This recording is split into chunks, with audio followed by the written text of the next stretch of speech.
Good morning, my dear students. Welcome back. Today we are going to learn chapter number 3, that is synthetic fibers and plastics. If we see the world around us, it is all made up of material, and that material can be natural and as well as human made.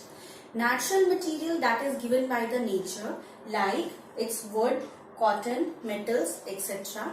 And the artificial, or we can say the human made material, that is paint, plastic, cement, synthetic fibers are made by the humans, right?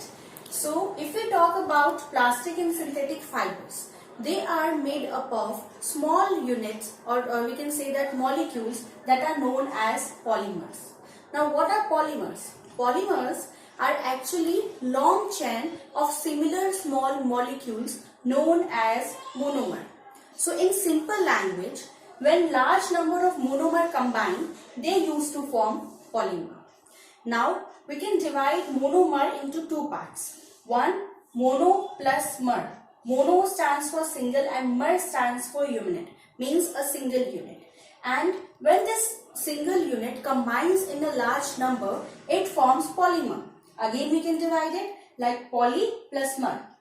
Poly means many and mer means unit, means made up of many units. So in the simple language we can say that when large number of polymers with the process or with the help of polymerization, we get polymers. Means polymerization is converting monomer into a polymer.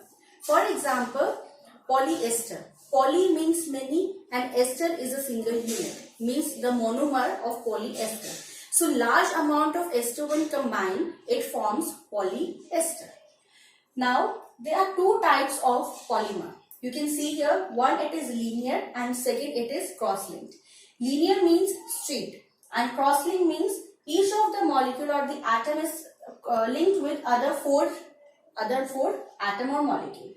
In linear you can see that every atom or a molecule is linked with further two.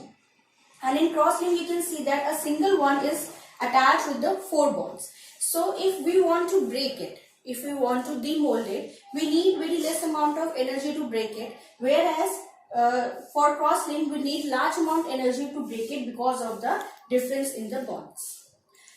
Nowadays, due to the properties, these properties of polymers, they are very widespread. What are these properties? These properties are that the polymers are light, they are strong, they are long lasting. Long lasting means they are durable, they are non-biodegradable, they are not decomposed by the microorganisms present in the nature. Next, they are easy to form and most important, they are cheap. So every kind of person can purchase it easily. Our next topic is fibers. Fibers are generally of two types. One is the natural, another are the artificial or the synthetic fibers. Generally, the natural fibers are obtained from plants and animals like cotton, wool, silk, etc. And synthetic or the artificial fibers, many of them are obtained from petroleum like rayon, nylon, polyester, etc. Now we will start with rayon. Rayon is known as artificial silk because it resembles the texture of silk. Now, rayon is cheaper than silk and can be woven like silk fibers. People nowadays used to mostly prefer to rayon than to the natural silk. Now, the preparation of rayon. How rayon is prepared? Firstly, the rayon is obtained from wood pulp. After that, obtaining it from wood pulp, it is dissolved in an alkaline solution. Alkaline is a basic solution. When it completely dissolves in the solution, it becomes a thick liquid, and that thick liquid then pass through the tiny holes which convert it into fibers. Then these fibers are converted into passed from sulfuric acid, that is H2SO4, which hardens the fibers further. Then after it is spun into the yarn and then woven into the cloth. This is how a rayon is prepared. Rayon is also known as regenerated fiber. Many terms in the science we got to know from the word only. Re plus generated. Re means again and generated means making it again. And why it is so? Because if we see from the preparation, it is obtained from wood pulp. Wood pulp is generally made up of cellulose. So cellulose is broken down and reformed again. That is why it is known as regenerated fibers. Now, being a regenerated fibers, the property also improves. Now, after being the rayon fibers are strong, they are easy to dye, and they absorb sweat also. Now, because they absorb sweat, they are quite comfortable to wear in summers. Lastly, the uses of rayons. First, they are used in suits, ties, jacket, sportswear, etc.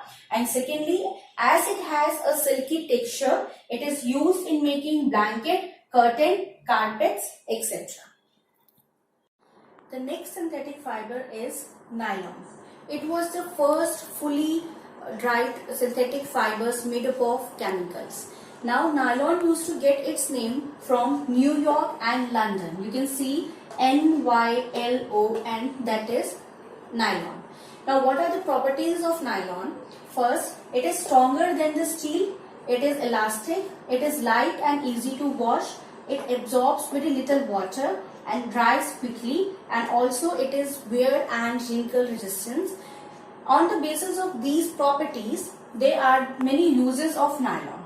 First, because they are stronger than steel wire, they are used in making ropes, parachute, fishing nets, etc. And based on rest of the properties, like it is light, easy to wear, absorb little water, dries quickly, wrinkle and wear resistant, it is used in making garments like sarees. Next, moving further to the third synthetic fiber, that is acrylic. Acrylic is a synthetic fibers which resembles wool.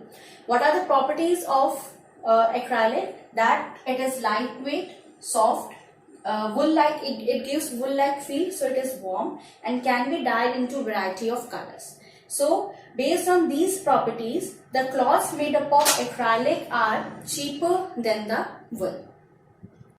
Now we are on the last synthetic fiber, that is polyester. If we divide polyester, it becomes poly plus ester, in which the monomer is ester.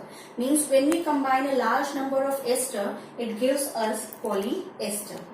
Somehow it has properties similar like nylon. So the properties of polyester are strong. They are strong, crease resistant. They are light and elastic, absorbs very little water.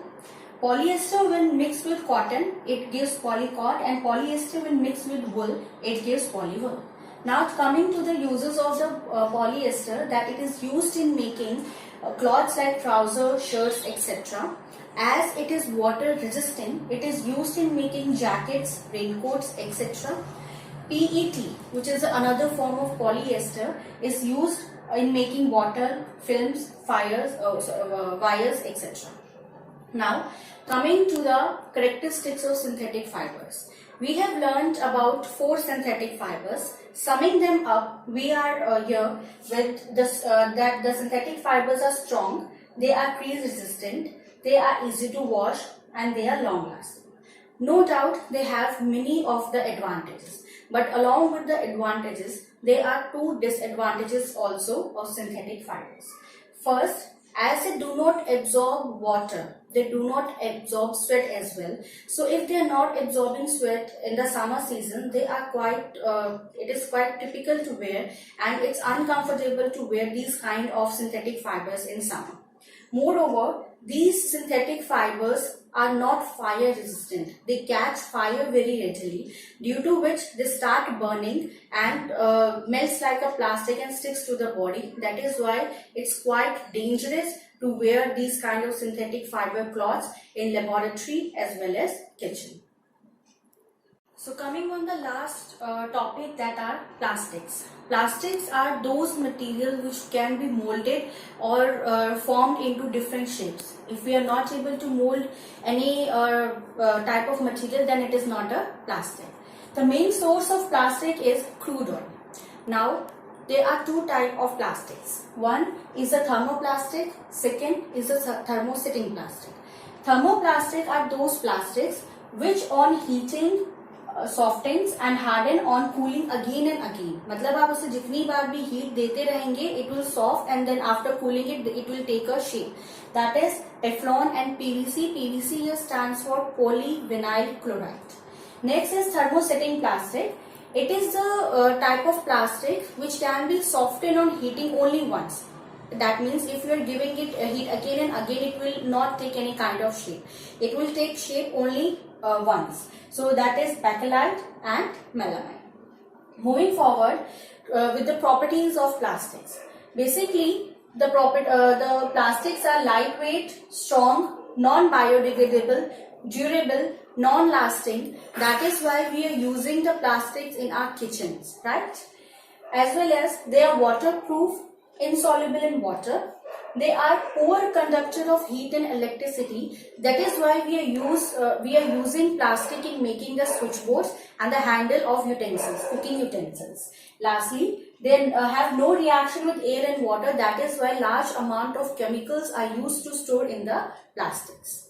Moving forward, as these properties are really durable, but there are some problems also associated with the plastic. That is, first, it is non-biodegradable, that it is not decomposed by the organisms present in the nature. If it is in the water, it is creating pollution there. If we are burning the plastic, it releases the poisonous gases, polluting the air, and if it is eaten by any animal, it gets killed. And also, most importantly, its improper disposal chokes the drain and hinders the absorption of water by the soil. So all these problems are there in the environment related to plastic.